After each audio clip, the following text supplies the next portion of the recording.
Hey swing trading family, this is Super Swing Trader. I hope you are doing well. Today we're going to take a look at some charts and see where we can identify supply and demand zones and trade it for income.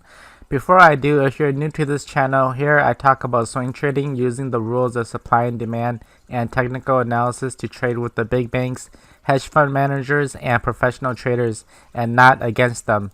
If that's something you're interested in, please make sure to hit the subscribe button and turn on the bell notification so you can be notified whenever I release a new video. Also, drop a comment below. Let me know, have you guys placed any trades and have you made any money with swing trading using supply and demand yet?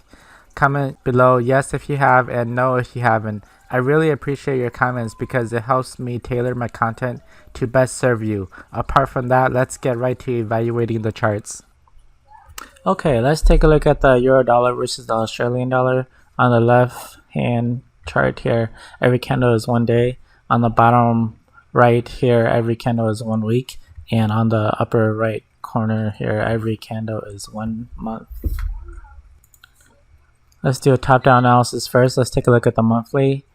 We see that price dropped and then rallied, base, rally, base, rally, and then drop, and then rally again. So it created a supply zone right here, but it was easily removed, and it created a demand zone right here, but it's pretty wide, so I'm only gonna draw like maybe half of the candle. So price dropped down here and then it touched the zone and then it rallied. So we can overall draw a monthly uptrend. It's uptrending. So that's what the monthly is doing right now.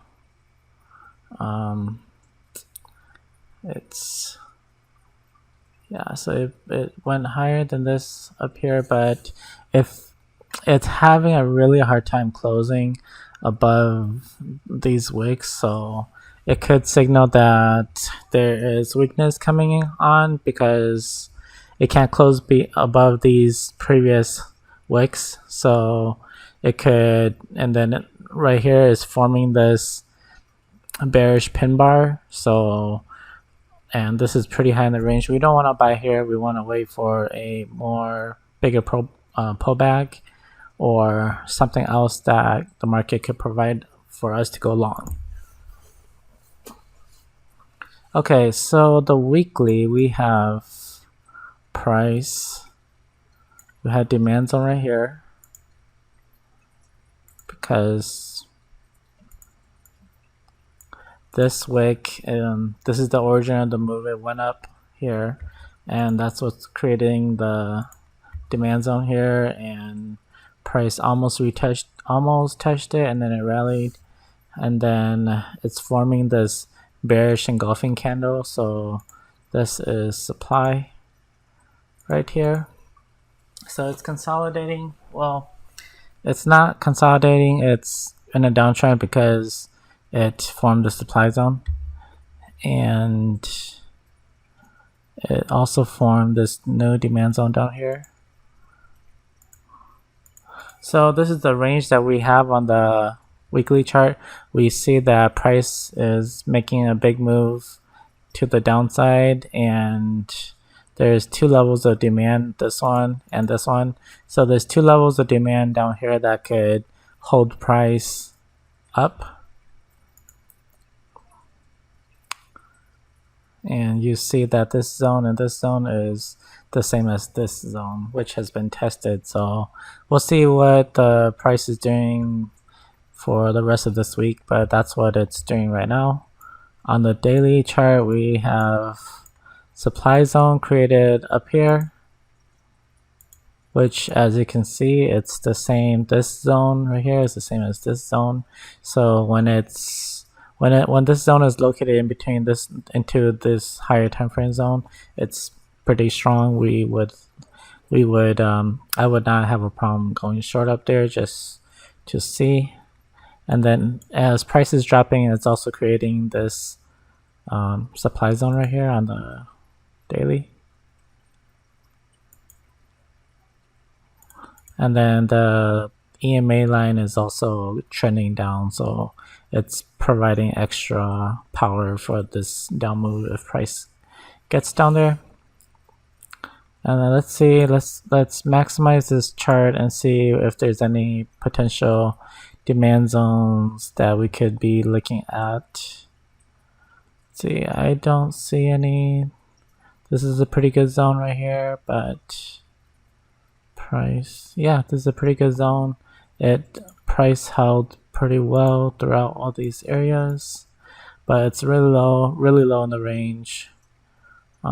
This is demand zone, but it's been removed. Let's see. I guess this is demand zone. I would say this is demand zone because most of these are supply areas, and this one removed it.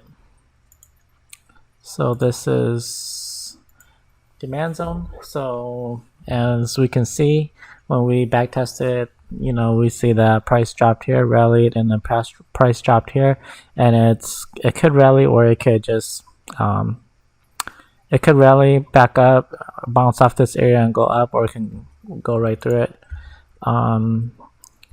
But most likely it's gonna go right through it because these higher time frames on the weekly, this area of supply is in control, so price is dropping, and this zone has been tested once already, so we know that the orders have been filled over here already, and there's a little bit of residual order flow right here, but I don't think it's anything too strong where it's going to go back up. But we'll see what happens. But we're not going long right here because our higher time frame shows that price could be making a bigger move down here, which is where it wants to go and where it's going to find its unfilled orders at. Okay, so that is the euro dollar versus Australian dollar. We'll see what happens this week. Thank you very much for watching this video. Please remember to give it a thumbs up if you enjoyed it. Leave a comment below. I'd love to hear from you. And if you're not already subscribed, please click the subscribe button and also click that little bell icon. Then that way you'll get notified of the next video that I publish. Thanks again for watching.